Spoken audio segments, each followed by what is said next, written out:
யாரடி நீ மோகினி என்ற படத்தில் தனுஷ் நயன்தாரா ஜோடியாக நடித்திருந்தனர். அப்படம் பெரும் வரவேற்பை பெற்று சூப்பர் ஹிட்டாக அமைந்தது. ஆனால் அதன் பிறகு நயன்தாரா தனுஷ் ஜோடி சேர்ந்து நடிக்கவில்லை. ஆனால் தனுஷ் தயாரித்த நானும் ரவுடிதான் என்ற படத்தில் நயன்தாரா கதாநாயகியாக நடித்தார். அப்படத்தை விக்னேஷ் சிவன் இயக்கினார். இந்த படத்தின் போதுதான் நயன்தாராவுக்கும் இயக்குனர் விக்னேஷ் சிவனுக்கும் காதல் மலர்ந்தது. அதன் பிறகு நயன்தாரா விக்னேஷ் சிவனை இணைத்து நிறைய காதல் கிசுகள் வந்து கொண்டிருந்தன. ஆனால் அதை இருவரும் மறுக்கவில்லை. ஒரு கட்டத்தில் இருவரும் நாங்கள் காதலிக்கிறோம் என்று அறிவிக்காமலே பட விழாக்களுக்கு ஜோடியாக வர ஆரம்பித்து விட்டனர். அந்த நேரம் அவர்களின் நிஜ காதல் வெளிப்பட்டது.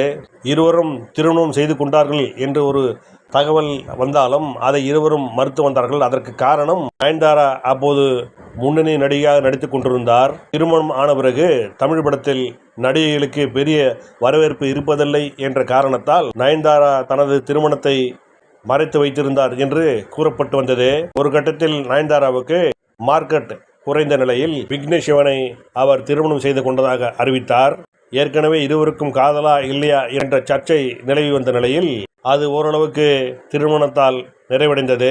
திருமணமும் சுமூகமாக முடிந்த நிலையில் திருமணத்தையொட்டி அவர்கள் எடுத்த ஒரு ஆவணப்படத்துக்கு தற்போது பெரும் சிக்கல் ஏற்பட்டிருக்கிறது. திருமணம் செய்தபோது பத்திரிகையாளர்களையோ மீடியாக்களையோ நயன்தாராவோ விக்னேஷ் சிவனோ அனுமதிக்கவில்லை. தங்கள் திருமண நிகழ்வை ஒரு ஈவெண்ட் போல் நெட்ஃப்ளிக்ஸ் OTT தளத்துக்கு விட்டுவிட்டார்கள். ஆனால் அதற்கு எவ்வளவு கோடி தரப்பட்டது என்பது இதுவரை தகவல் இல்லை. அந்த திருமணம் ஒரு ஆவணப்படமாக உருவாகியிருக்கிறது. திருமணம் முடிந்து நயன்தாராவுக்கும் விக்னேஷ் சிவனுக்கும் 2 குழந்தைகள் பிறந்துவிட்டது.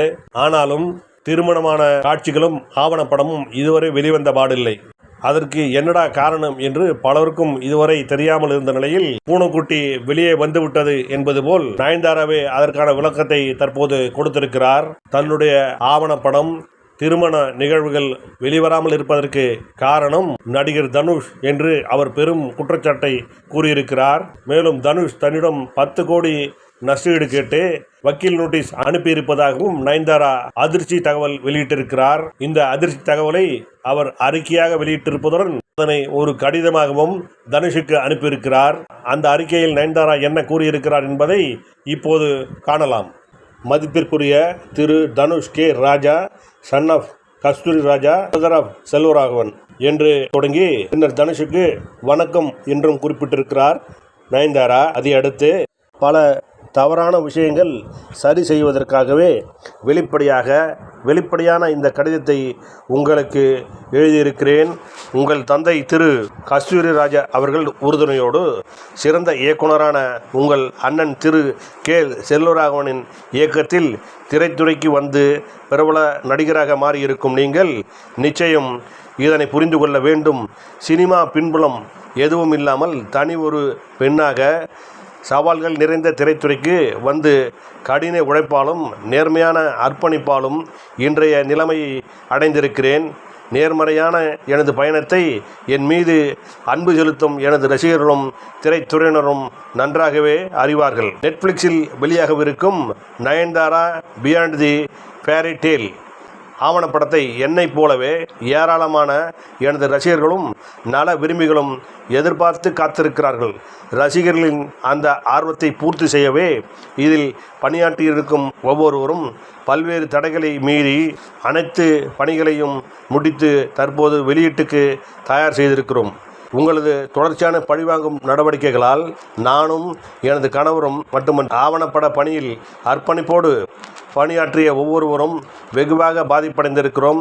காதல், திருமணம் உள்ளிட்ட எனது வாழ்வின் மகிழ்வான தருணங்கள் இடம்பெற்றுள்ள இந்த ஆவணப்படத்தில் என் வாழ்வின் மகத்துவமான காதலை கண்டடைந்த நானும் ரவுடிதான் திரைப்படம் இல்லாததுதான் வலி மிகவும் கொடுமையானது. நெட்ஃப்ளிக்ஸில் வெளியாக இருக்கும் Nayanthara beyond the fairy tale ஆவணப்படத்தில் நானும் ரவுடிதான் படத்தின் காட்சிகளையும் பாடல்களையும் புகைப்படங்களையும் பயன்படுத்தும் வகையில் உங்களிடம் இருந்து தடையில்லா சான்றிதழ் நோ அப்ஜெக்ஷன் சர்டிஃபிகேட் பெறுவதற்காக 2 வருடங்களாக காத்திருந்தோம். எங்கள் எல்லா போராட்டங்களும் பயனளிக்காத நிலையில் அந்த முடிவை கைவிட்டு ஆவணப்படத்தில் திருத்தங்கள் செய்தோம். நானும் ரவுடிதான் திரைப்படத்தின் பாடல்கள் இன்றளவும் ரசிகர்களால் கொண்டாடப்படுவதற்கு முக்கியமான காரணம் இதயத்திலிருந்து எழுதப்பட்ட அதன் வரிகள்.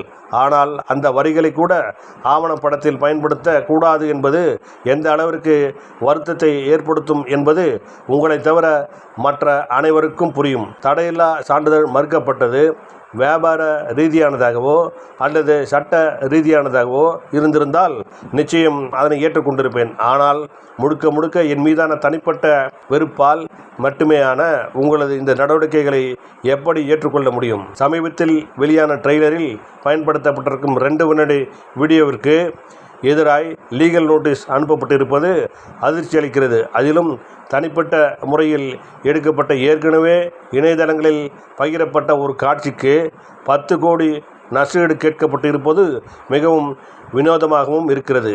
கீழ்த்தரமான இந்த செயல் ஒரு மனிதராக நீங்கள் எப்படிப்பட்டவர் என்பதை வெளிச்சம் போட்டு காட்டுகிறது. மேடைகளில் உங்கள் அப்பாவி ரசிகர்கள் முன் பேசுவதைப் போல் 1% கூட உங்களால் நடந்து கொள்ள முடியாது என்பதை நானும் எனது கணவரும் நன்றாகவே அறிந்திருக்கிறோம்.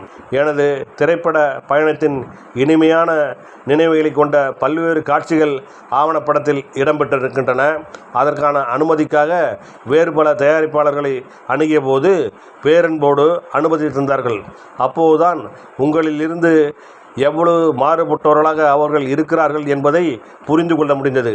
அதனால்தான் காலங்களை கடந்தும் கொண்டாடப்பட்டவர்களாக அவர்கள் இருக்கிறார்கள். சட்டபூர்வமான உங்களது நடவடிக்கைகளை சட்டபூர்வமாக எதிர்கொள்ள நாங்களும் தயாராக இருக்கிறோம். நானும் ரவுடிதான் படம் சம்பந்தப்பட்ட காட்சிகளுக்கும் பாடல்களுக்கும் தடையில்லா சான்றிதழ் வழங்குவதற்கான காப்பிரைட் காரணங்களை நீங்கள் நீதிமன்றத்தில் விளக்கிக் கொள்ளுங்கள். ஆனால் கடவுள் மன்றத்தில் நீங்கள் தெளிவுபடுத்த வேண்டிய சில விஷயங்கள் இருக்கின்றன. நானும் ரவுடிதான் வெளியாகி 10 ஆண்டுகளை கடந்த பின்னும் உங்களது இழிவான செயல்களை மறைக்கும் வகையிலான போலியான முகமூடியை அணிந்து கொண்டு உங்களால் வலம் வர முடியும்.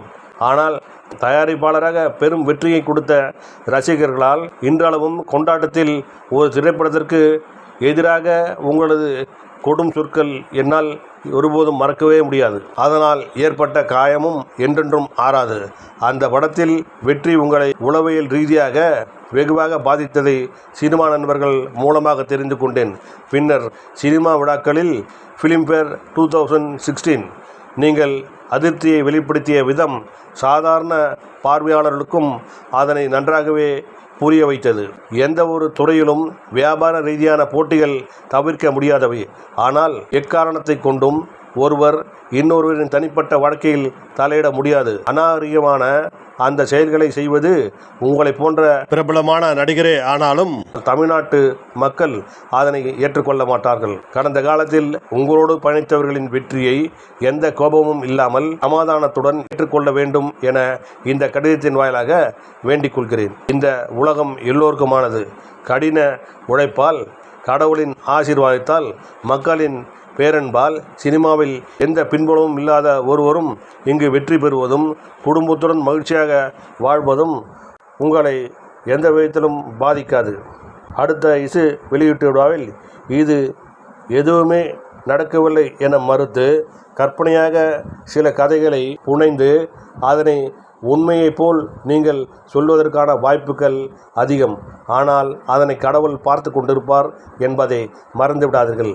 இந்த நேரத்தில் ஜெர்மானிய மொழியின் ஸ்காண்டன்புரூடு என்னும் வார்த்தையை உங்களுக்கு அறிமுகம் செய்கிறேன். அதன் அர்த்தத்தை தெரிந்து கொண்டு இனி யாருக்கும் அதனை செய்யாமல் பார்த்து கொள்ளுங்கள். மகிழ்வித்து மகிழ் என்பதே உண்மையான மகிழ்ச்சி. கொண்டாட்டங்கள் நிறைந்த இந்த வாழ்வை எல்லோரும் புன்னகையோடு கடக்க வேண்டும் என்பதையே எனது குறிக்கோளாக கொண்டிருக்கிறேன். அதனை அடிப்படையாக கொண்டே Nayanthara beyond the fairy tale ஆவணப்படமும் உருவாக்கப்பட்டு இருக்கிறது. அதனை ஒருமுறை பார்த்தால் உங்கள் எண்ணங்களும் நேர்மையாக நிச்சயம் மாறும். எல்லா மேடைகளிலும் நீங்கள் சொல்லும் ஸ்ப்ரெட் லவ் என்பதை வெற்று வார்த்தைகளாய் மட்டுமின்றி ஒரே ஒரு முறையாவது வாழ்க்கையிலும் கடைபிடிக்க வேண்டும் என இனி நானும் கடவுளிடம் பிரார்த்தனை செய்கிறேன். ஓம் நமசிவாயா. இவ்வாறு நயன்தாரா கூறியுள்ளார்.